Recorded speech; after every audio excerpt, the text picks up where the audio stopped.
প্রয়োজন ফুরিয়ে গেলে মানুষ সৃষ্টিকর্তাকেও ভুলে যায়। এটা অস্বাভাবিক হওয়ার কিছুই না। যে জিনিসটাকে সবচেয়ে বেশি চাইবে দিন শেষে দেখবা সেই জিনিসটাকেই তুমি হারিয়ে ফেলেছ।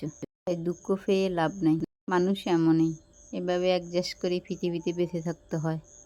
আসলে আমরা হয়তো দুঃখ পাই, আমরা আশা করি আসলে মানুষ আমাদের সাথে এটা করবে ওইটা করবে আমাদের জন্য। আসলে আশা করাটা ঠিক না।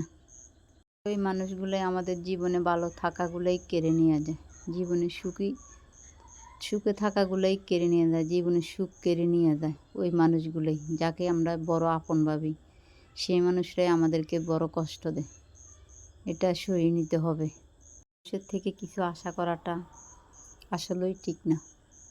এটা মনের থেকে মুছে ফেলাটাই বেটার।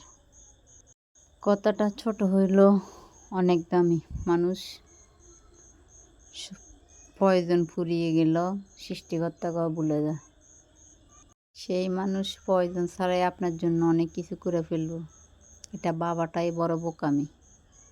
কারণে দুঃখ পাওয়ার থেকে বাঁচতে চাইলে যে মানুষের কাছে আশা করছেন সেই মানুষের থেকে সব কিছু ভুলে যাওয়াটাই বেটার। কিছু আশা করা নেই তাদের কাছে। আসলে তারা আপনাদের জীবনের দুঃখ ছাড়া আর কিছুই দিবে না। আমরা মানুষ ছাড়া বাঁচতে পারি না। আমাদের দুঃখের জন্য মানুষ লাগে, সুখের জন্য মানুষ লাগে, হাসতে গেলেও মানুষ লাগে, কাঁদতে গেলেও মানুষ লাগে। এগুলো তো মানুষ ছাড়া মানুষ বাঁচতে পারে না। মানুষ যখন দুঃখ দেয় তখন আমাদের প্রশ্ন জাগে, আসলে ওকে আমাকে দুঃখ দিতে পারে? এত আপন মানুষ হয়েও কষ্টটা দেওয়া কি তার উচিত হলো? ভিডিওটা ভালো লাগলে সবাই ফলো দিয়ে দেখবেন পেজটা।